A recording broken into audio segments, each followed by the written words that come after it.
अब हम देखेंगे प्रथम कोटि की अभिक्रिया के लिए वेग स्थिरांक और अर्धायु काल में क्या संबंध है। तो हम जानते हैं, पिछले दिन सिद्ध किया था, प्रथम कोटि की अभिक्रिया के लिए के की जो वैल्यू है वो होती है 2.303 अपॉन टी लॉग ए अपॉन ए माइनस एक्स। यहाँ जो लॉग का आधार है, बेस है, वो 10 रखते हैं। अब यदि अर्धायु काल को टी हाफ से प्रदर्शित करें, प्रारंभिक सांद्रण जो अभिकारक पदार्थ होता है उसका प्रारंभिक सांद्रण ए हो, तो सांद्रण आधा होने पर 50% होने पर शेष सांद्रता a minus x equals to a upon 2 होगी।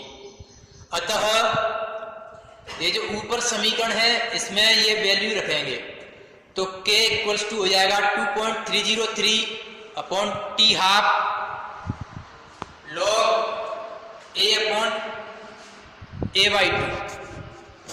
तो ये 2 ऊपर पहुंच जाएगा, तो ये हो जाएगा k equals to 2.303 t half log base 10 रहेगा 2a अपॉन ए, और ये a से a खत्म हो जाएगा तो यहाँ 2 बचेगा।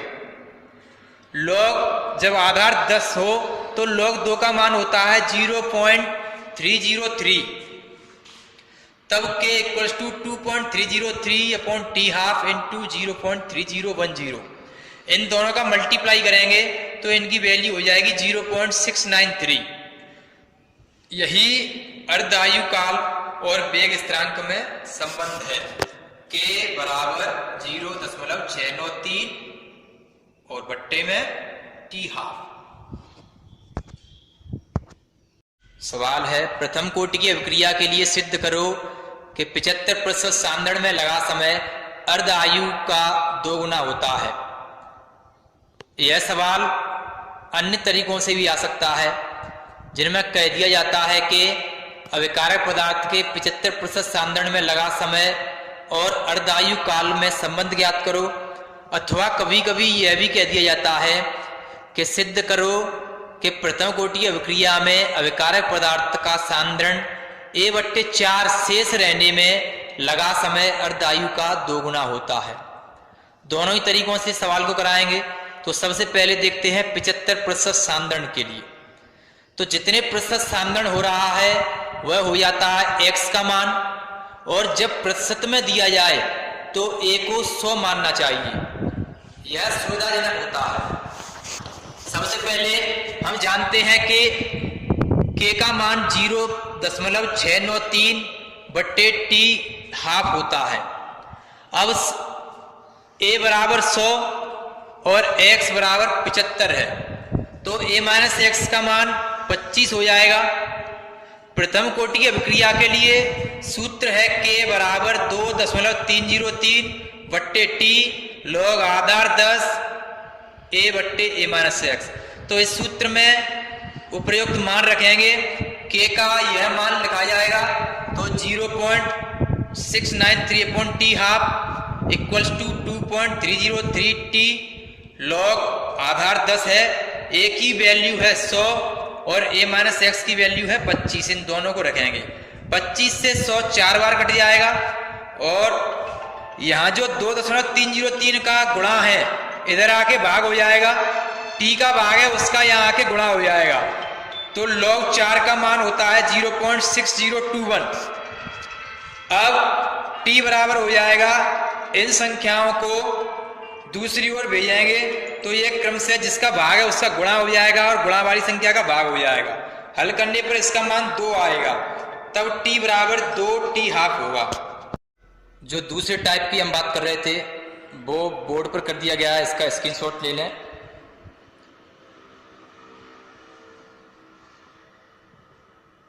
इसमें सारी चीज वही है, केवल प्रारंभिक सांद्रता को, जो प्रारंभिक सांद्रण है उसे a मान लिया है, और यहाँ कहा जा रहा है सवाल में कि a अपॉन 4 यानी a/4 पहली मात्रा का चौथाई सांद्रण शेष रहने में, शेष रह रहा है तो a माइनस एक्स हो जाएगा, क्योंकि शेष सांद्रण a माइनस एक्स से दर्शाया जाता है, तो a/4 होगा ये।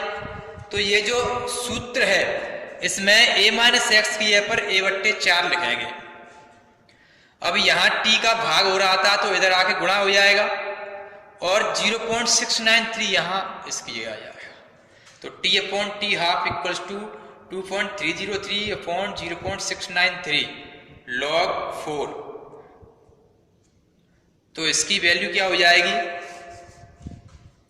t इक्वल्स टू log 4 की वैल्यू होती है 0.6021 इंटू 2.303 अपॉन 0.693 टी हाफ।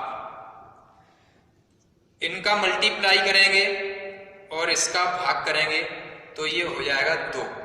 तो t equals to 2t half इतना हो जाएगा।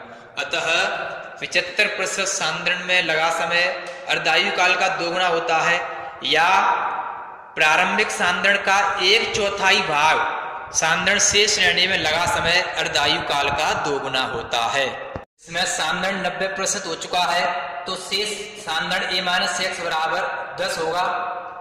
प्रथम कोटि की अभिक्रिया के लिए सूत्र है k बराबर 2.303 बट्टे t log आधार 10 पर a बट्टे a-x। तो इस सूत्र का प्रयोग करेंगे तो k अर्धायु काल का जो संबंध है उससे k का मान हो जाएगा 0.693 बट्टे टी हाफ बराबर 2.303 बट्टे टी log आधार 10 पर a की वैल्यू 100 और a-x की वैल्यू है 10।